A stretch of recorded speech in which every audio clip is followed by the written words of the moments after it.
So this is what America could learn from European highways safe by design.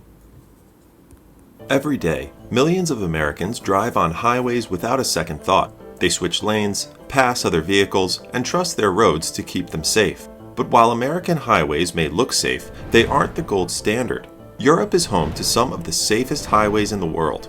And they're not just better, they're over 200% better at keeping drivers safe. That's not an accident, that's engineering. But here's the strange part. European roads are often much narrower than those in the US, with some even allowing drivers to drive at speeds no American would think safe. So how is that possible? The roads in Europe is narrower than the one in America. So America has a wider highway and it's more dangerous to drive in America. And what makes European highways so uniquely safe? To answer that, we need to look at where it all started. After World War II, the US entered a period of rapid growth. Highways stretched across the country and car ownership became a central part of American life. However, across the Atlantic, the picture was very different. European cities had been devastated by war. Bomb craters tore through roads and entire transport networks were left in ruins. But beneath the ruins was a rare opportunity. With so much already wiped out, Europe had the opportunity to rebuild, not just what was lost, but what had long been broken. So if you are European, you can thank this guy for your amazing road system. Before the war, many roads were tight and inconsistent. They were also shared by cars, trams, and pedestrians, resulting in collisions, which often turned deadly. And by the late 1930s, the problem had reached a breaking point. Britain alone recorded over 8,000 road deaths in a single year. Yeah, I gotta see what year they're talking about when they said they have 8,000 recorded road deaths. Its highest on record. Now faced with a blank slate, countries had the chance to design something better. And they did. Sweden was the first to establish a national road safety board, and other countries soon followed. By the end of the 20th century, every major European nation had pulled ahead of the US in road safety. But the momentum didn't just stop there. Between 2001 and 2017, EU road deaths were slashed by more than half, making Europe the safest continent to drive in. All this progress didn't happen by chance. It came from doing things differently. So how exactly are European highways different from the US? And how do European roads continue to keep drivers safer than almost anywhere else? To understand that, we need to start with the most fundamental piece: road design. American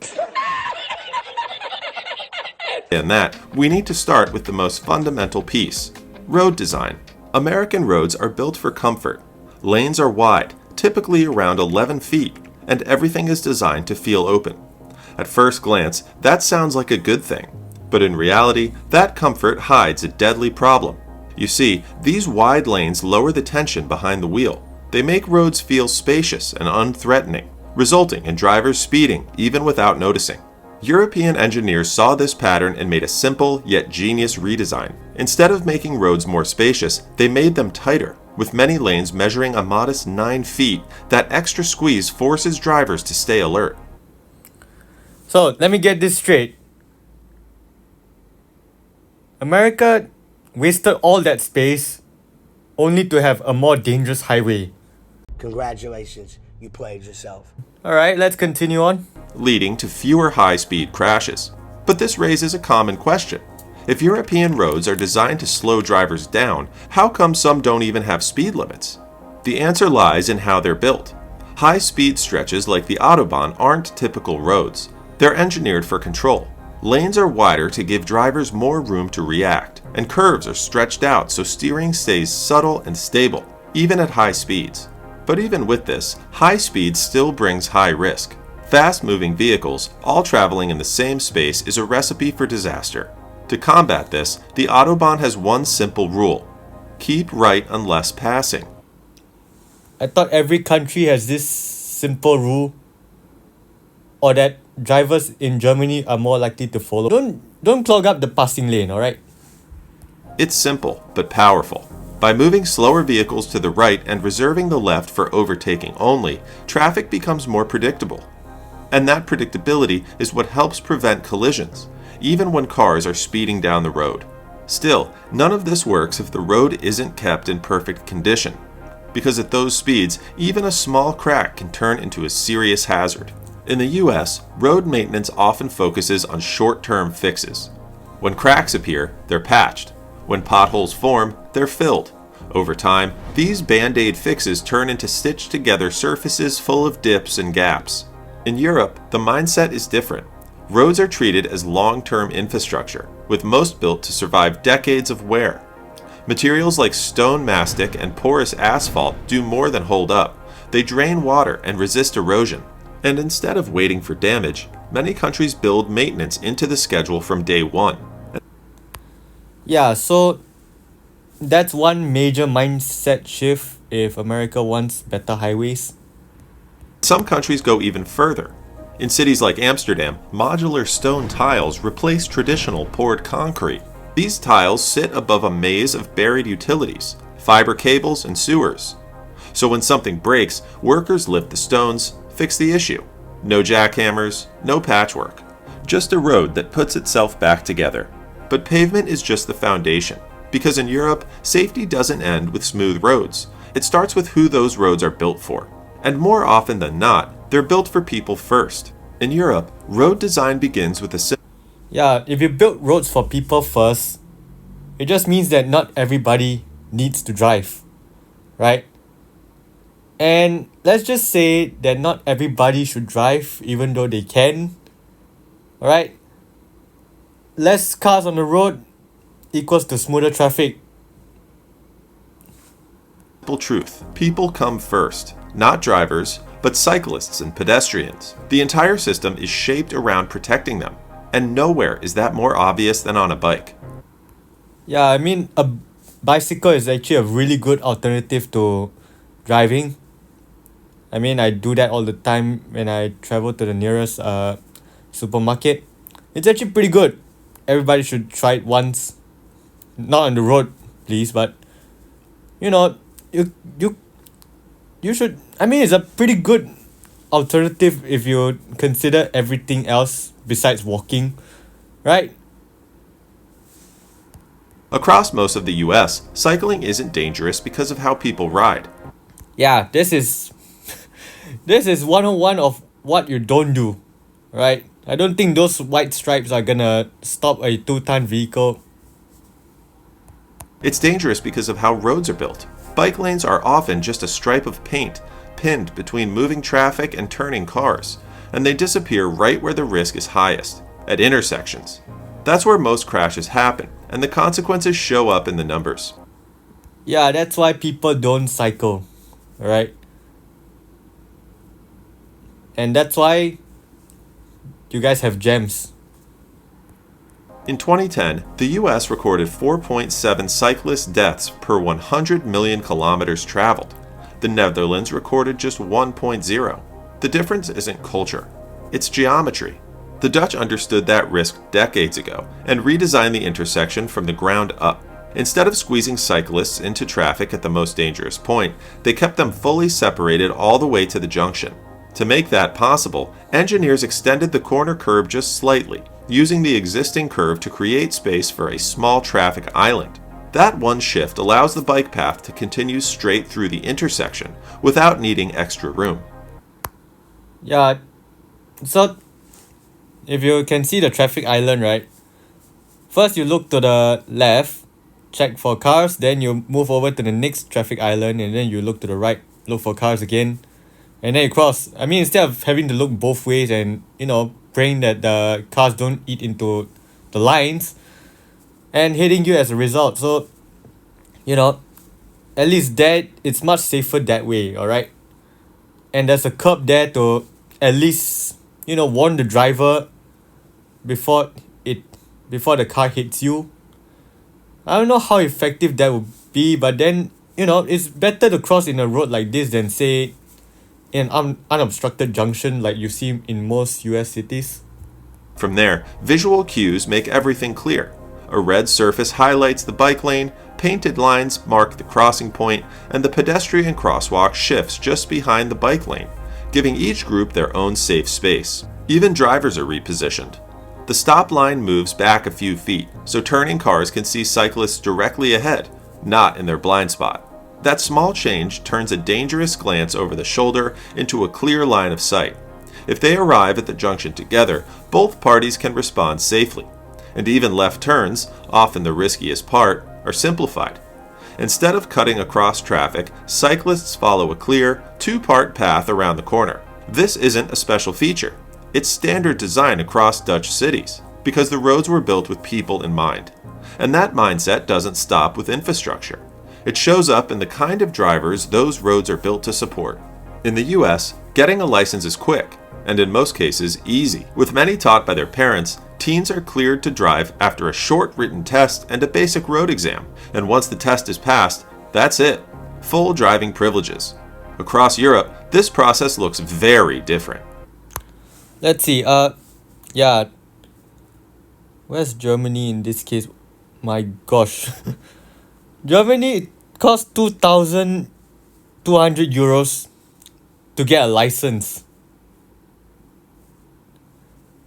And I mean, if you ever wonder why Germany has the Autobahn, which doesn't have speed limits, you know why now. And yeah, I don't know why Norway and Luxembourg's cost to obtain a license is so much higher than in Germany, but yeah, at least there's a bigger barrier to entry than say in the US, right? And all the bad habits from driving are easily stamped out before they even get their license. So let's continue. Many countries set driving age at 18, and it's not cheap. The average cost ranges from $1,500 to $2,000, all while following a strict learning program. In Germany, for example, drivers must complete 14 hours of classroom instruction and 12 hours. 14 hours, that's... Damn. I mean, the country next to it, which is... I don't know what that country is. I'm not gonna try to butcher it. I'll just do a Google search later. Damn. I mean, compared to the US, it's like going through a full academic course or something like that. Behind the wheel. And in countries like Croatia, the required Oh, time that's can Croatia. stretch past 80 hours. A massive contrast to the US's minimal training. But even after earning a license, drivers are still under watch.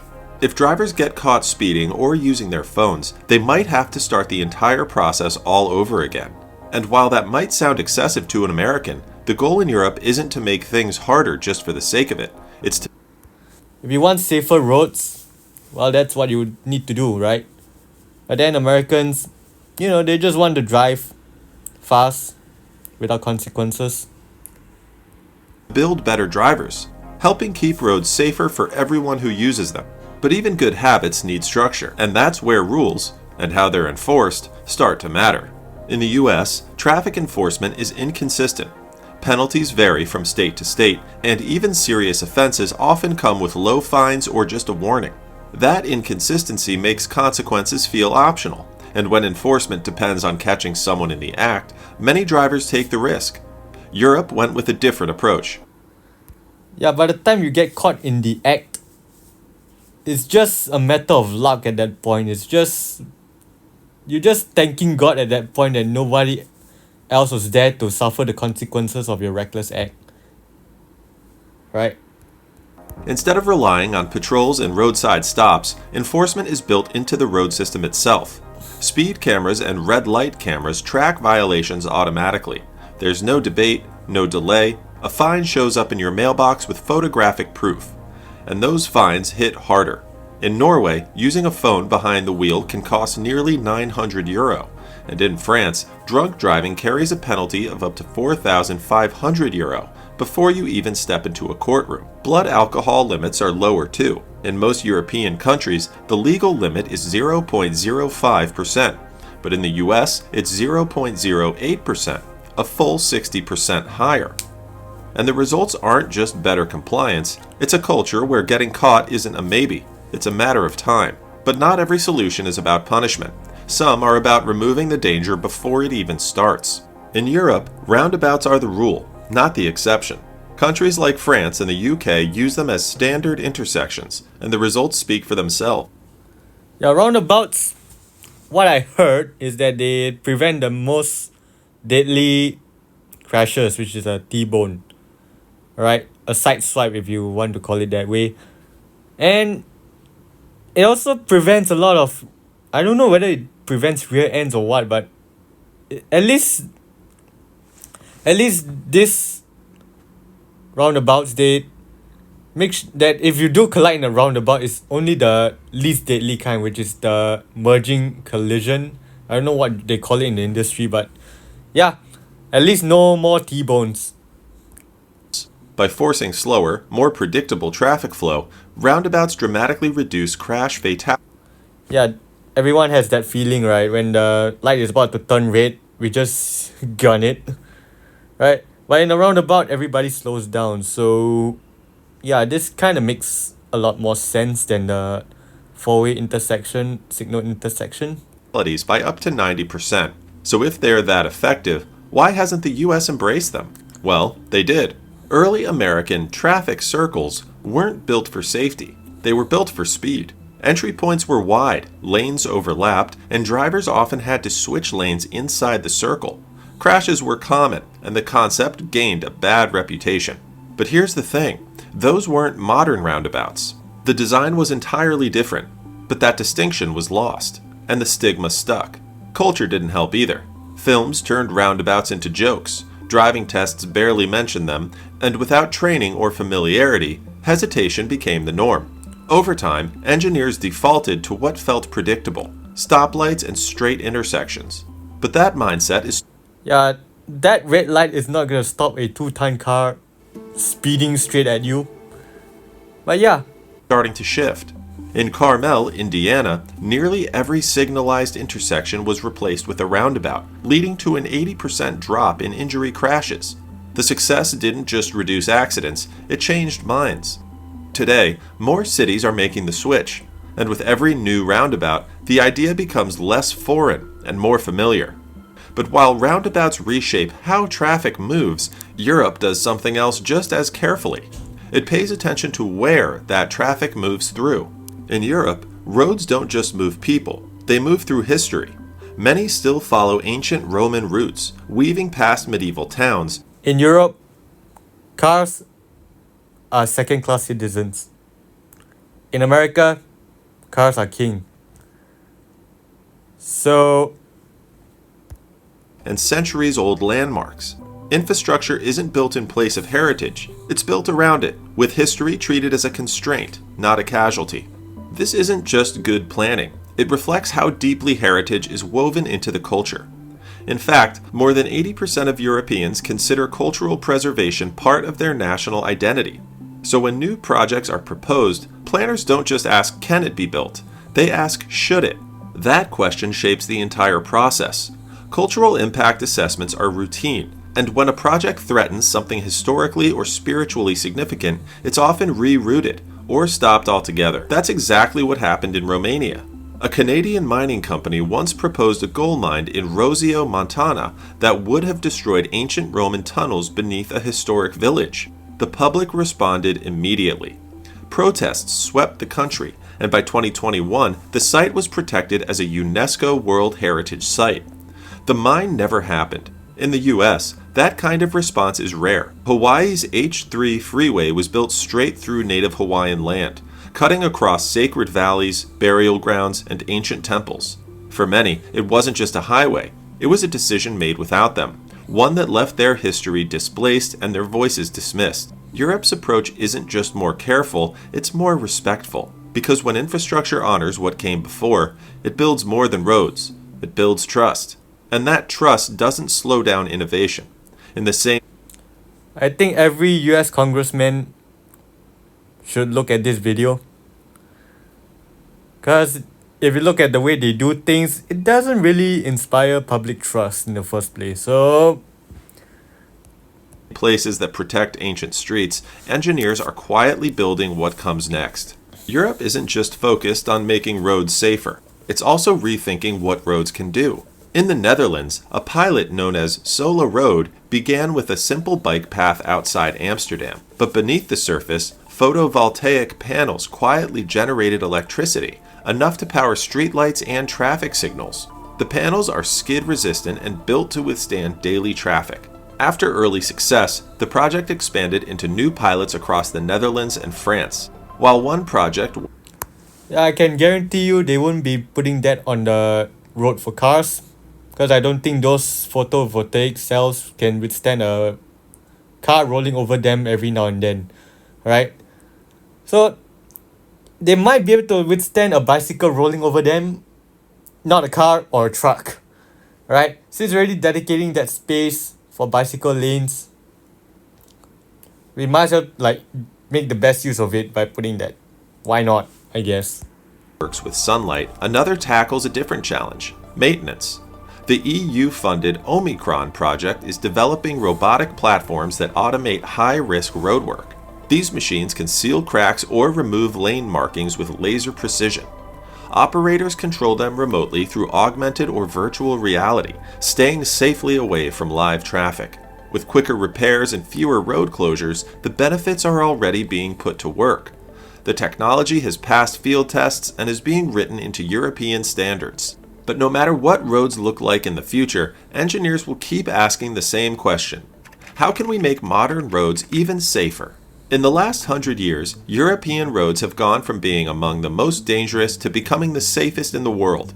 But sometimes, safety isn't just about how a road is built, it's about what happens when things go wrong. That's where road barriers come in. These simple-looking structures are built to absorb massive impacts and redirect vehicles during a crash, keeping drivers and passengers safe. So how exactly do they do that? And what makes them so effective? Alright, that's the end of the video. Let me know what you think down below, and I'll see you guys next time. Bye bye.